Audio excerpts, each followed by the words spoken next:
Ministering Angels, Chapter 33. Transformed.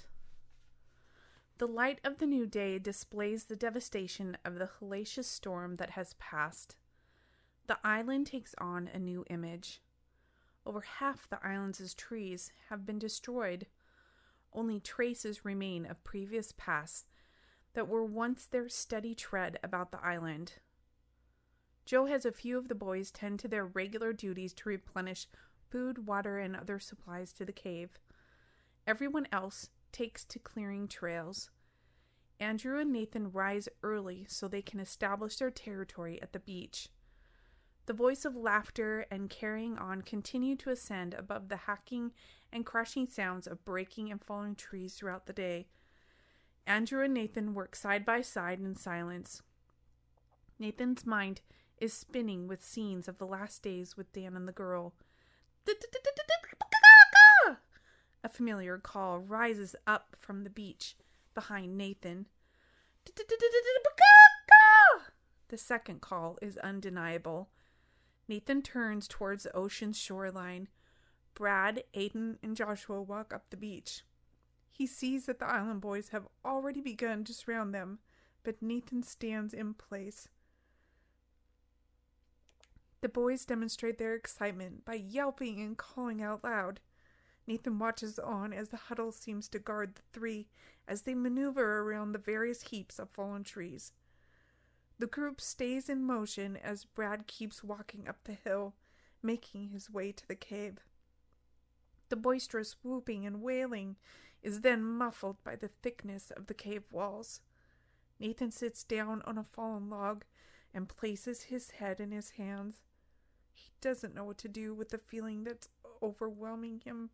The pressure on his chest rushes to his head, then releases through tears. He hadn't realized how lonely he had been without Brad.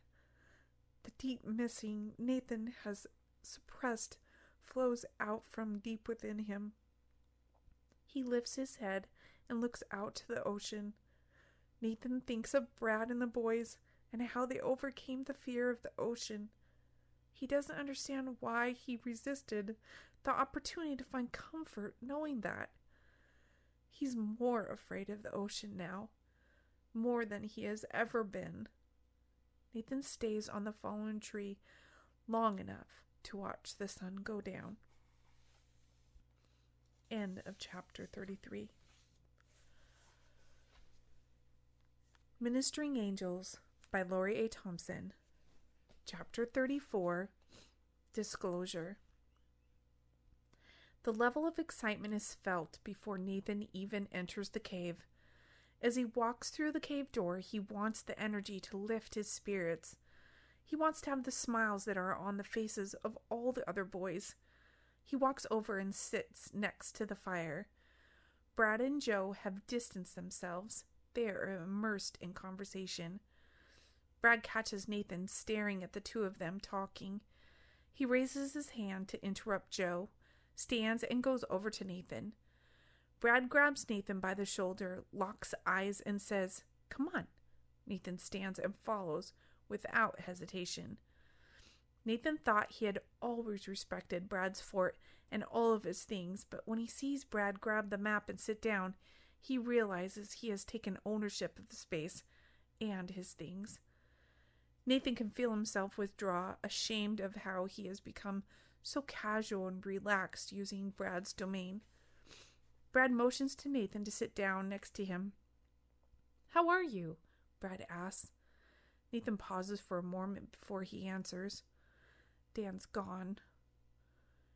"Everyone will go eventually, Nathan," Brad explains. "What?" Nathan asks, puzzled. Brad changes the subject, stating, "Nathan, Joshua, Andrew, and I have found another island. We're going to move the boys over to it." Brad stands up and grabs a candle, placing it to his side. Talking while he moves, Brad discloses his plan and then sits once again. Nathan's shocked response empties his mind of any response to Brad's plan. Brad can tell Nathan is having trouble with what he's telling him. "Nathan, you don't have to go. You don't have to do anything. You don't want to." Nathan assumes he's talking about staying behind on this island. Why would I stay behind with no one here? Nathan, have you met the girl, right? Brad asks. Yeah, she took Dan, Nathan recalls. Okay, Nathan, but has she talked to you? Has she given you anything or told you to do anything? Brad questions Nathan. Brad, I saw her take Dan after we went with her. She turned into some scary beast. Her hair was all aflame. Nathan raises his voice and his eyes tear up. He's getting more upset as he recalls the details of Dan's leaving. I am sorry you saw that, Nathan. Brad reaches over and places his hand on Nathan's arm. That was Dan's fate. It will not be yours. You have to trust me, Nathan, Brad exclaims. Of course I trust you. You don't know her. You weren't here. She's never the same. She's luring the boys to do things and to go with her. Now she's after Andrew, Nathan says. How do you know she's after Andrew? Brad asks. I was with Andrew and the girl when the stone glowed. That's exactly what happened just before Dan went with her.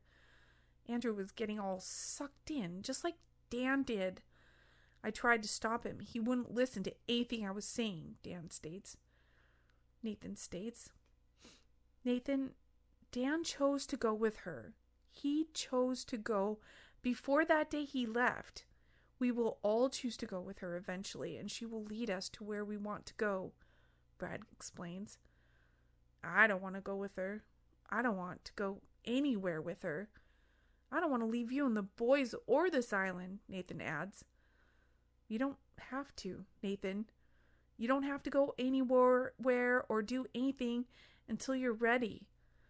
I'm just saying we will all go with her eventually. We were never meant to stay here forever. Once we decide what we want, she will lead us there. She will show us how to get there. Brad continues to try to soothe Nathan. Nathan, I had a chance to go. And I did. What? You're here. What do you mean you left? Inquires Nathan. I wasn't here long when I sought her out and followed her. It felt so natural to follow her lead. She felt like home. She was comforting and loving. She led me to a light. I can't tell you how it drew me in. I wanted to go into the light, but I looked back and saw the island. Something in me didn't want to leave the island. I wanted both. When I looked at her, it was made clear to me that I could choose to go back to the island if I wanted. I chose to take care of the boys. I just couldn't leave all of you behind. So I came back, Brad explains. That's when you started keeping track? Nathan points at the map. Yeah, I thought it would be helpful at some point, Brad states. Does Joe know? Does he know about you going with her and coming back? Nathan asks, trying to make sense of all the information. There was a time when I tried to tell him and explain. Joe had seen the girl, and when he told me about her, I thought I could help him understand. I learned very quickly we have to choose for ourselves to follow her and believe in how she will lead us. Joe ended up getting frustrated. He told me he never wanted to talk about her again. Nathan, even Joe will have to come to terms with her at some point, Brad explains. I don't know. I'm scared. Nathan expresses himself softly, looking down at the ground, trying to absorb all that he has told him. I was at the large stone, Nathan talks to Brad with his head down, recalling moments that doesn't make sense to him. I saw the first days that we were on this island. I saw all the boys when we first got here. Why doesn't anyone think or why we're here? Nathan questions out loud. Nathan, it's a process. I really don't have all the answers. But because I went with her, I do know that we had a life before this, and that will all be led somewhere by her eventually. We come here with no memory of our previous life, but if we seek to learn more, All will be known to us. Nathan, more people are coming here. We have to prepare for them, Brad explains. More people? Dan talking about helping others. Nathan begins to explain. No, Nathan. This has nothing to do with them. Dan is seeking something that I'm not, and I hope you aren't either. Dan sought power. Helping others was just his way of demonstrating the power he was given.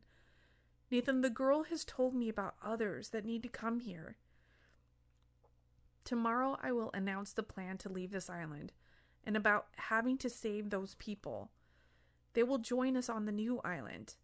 They've waited a very long time, and it will be us that bring them to their new home. Brad can tell that Nathan is exhausted from the overload of new information.